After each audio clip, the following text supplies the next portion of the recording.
Dans cette vidéo, nous allons aborder la méthode pour établir l'équation différentielle auquel obéit la tension aux bornes du condensateur UC. Pour cela, nous étudions un montage RC série. On note E, la tension du générateur, UR, la tension aux bornes de la résistance, et UC, la tension aux bornes du condensateur. Dans un premier temps, nous allons appliquer la loi des mailles. Pour cela, on définit le sens antihoraire comme le sens positif. On a donc UR plus UC moins E est égal à 0. En faisant passer le moins E de l'autre côté du signe égal, on obtient E est égal à UR plus UC. Ici, vous pouvez aussi utiliser ce qu'on appelle la loi d'additivité des tensions. La tension aux bornes du générateur est égale à la somme des tensions aux bornes des récepteurs. Deuxième étape, d'après la loi d'Ohm appliquée à la résistance, la tension aux bornes de la résistance UR est égale à RI. On obtient E est égal à RI plus UC. Troisième étape, nous allons établir la relation intensité-tension pour le condensateur. Pour cela, on rappelle que Q, la charge électrique, est égale à C fois UC, soit la capacité du condensateur fois la tension à ses bornes.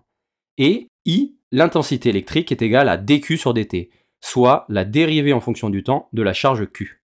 Si on injecte la première relation dans la seconde, on obtient I de T est égal à C fois DUC sur dt, car la capacité C est constante. C'est ce qu'on appelle la relation intensité-tension du condensateur. On va maintenant, dans la quatrième étape, injecter cette expression et on obtient E est égal à RC fois DUC sur dt plus UC. Voici l'équation différentielle auquel obéit la tension UC aux bornes du condensateur.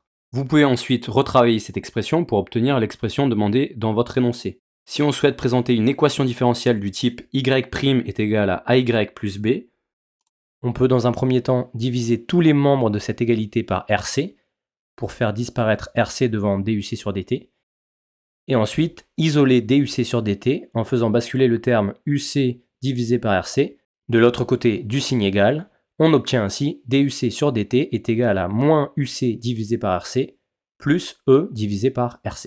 Pour résumer, pour obtenir l'équation différentielle auquel obéit la tension aux bornes du condensateur, il faut dans un premier temps appliquer la loi des mailles, puis la loi d'Ohm, et enfin obtenir la relation intensité-tension en utilisant la relation Q est égal à CUC et I est égal à DQ sur dt, puis réinjecter la relation intensité-tension pour le condensateur à notre expression précédemment obtenue, E est égal à RI plus UC. On obtient ainsi l'équation différentielle, et dans un second temps, on pourra déterminer les solutions de cette équation différentielle du premier ordre à coefficient constant. C'est ce que nous verrons d'ailleurs dans une prochaine vidéo. N'hésitez pas à vous abonner pour ne rien louper. Allez, à la prochaine!